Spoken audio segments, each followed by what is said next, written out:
各位朋友，大家好！今日咧都想同大家講一個高息股嘅投資策略。其實我應該之前都有2、3段片咧，就講過一個叫九股理論。咁其實九股理論咧，其實係由道瓊斯工業平均指數咧，係有一個嘅懶人嘅投資方法。主要投資咧係道瓊斯工業平均指數入邊嘅成分股入邊咧，最高嗰10隻嘅股息率嘅公司就每隻平均買10%，咁咧就每年嘅1月1號咧就係重新去到調整一次嘅咁總之擺1年，咁1年後咧就跟翻新嗰個最高派息率嗰10隻公司咧就係做一個新嘅組合。咁就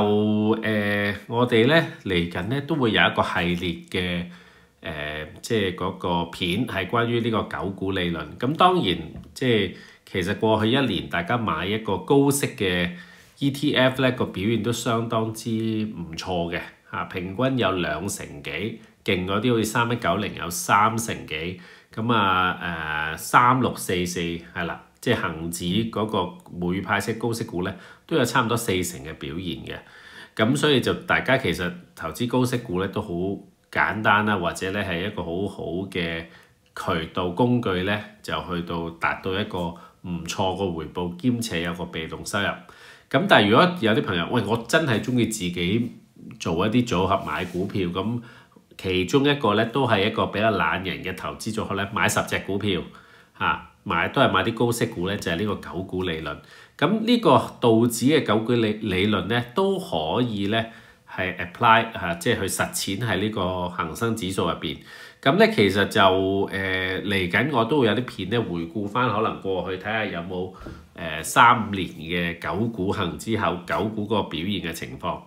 咁我哋去睇翻咧就係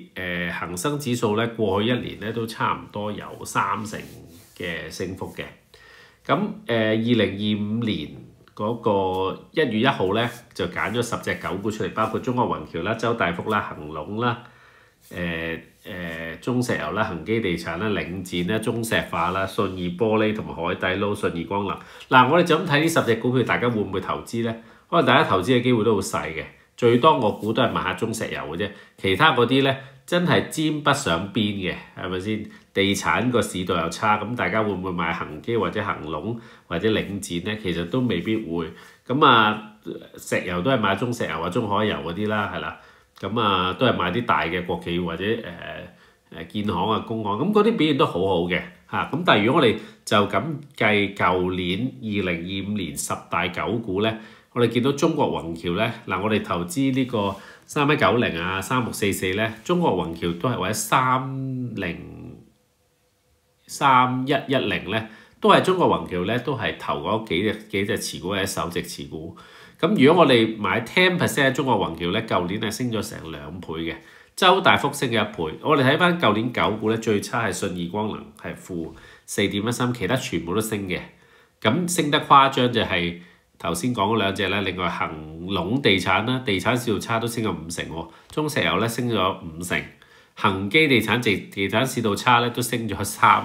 30%，所以咧。某個產業差就唔代表佢隻股票差嘅。我哋睇翻整體個表現咧，我用個計數機篤一篤咧，係升咗46.87%嘅。應該係未計過派息嘅。咁如果計埋派息，可能升成差唔多5成多啲。咁都係一個非常之亮麗嘅成績。咁所以就係即係如果大家係中意自己買股票，咁咧就希望用一個比較系統式、紀律式嘅嚟做咧，我哋呢個九股理論咧，其實都係一個唔錯嘅選擇。咁當然你話，喂10隻好似少得滯喎，你可以揀20隻都得。咁但係就有時就有機會分薄咗嗰個回報啦。咁同埋點解會揀股息率最高？係有機會係有啲股票咧係比較周期性嘅有啲股票係比較周期性，即係話佢可能嗰個